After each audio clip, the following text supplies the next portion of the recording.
Assalomu alaykum. Esinglarda bo'lsa, bir hafta oldin Mio brendidan shunaqa narsalar zakaz qilgandim va sizlarga ishlatib chestni otib etaman degandim. To'g'risi bu brendni shu hamma produkti yoqdi. Kelinglar, birinchi penkasidan boshlaymiz. Penkasi juda ham qulay ekan, chunki yuvish uchun shotkasi bor, hidi ham juda ham yoqimli ekan. Keyingi etap bu toner.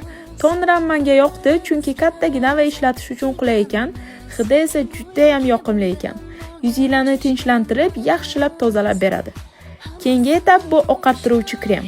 Buni ham teksturasi yumshoq va hidi zo'r ekan. Keyingi etap bu namlantiruvchi krem. Menga bu kremni qutisi juda ham yoqdi, surtish uchun qulay ekan, teksturasi ham yumshoq qilishibdi. Oxirgi etap bu SPF.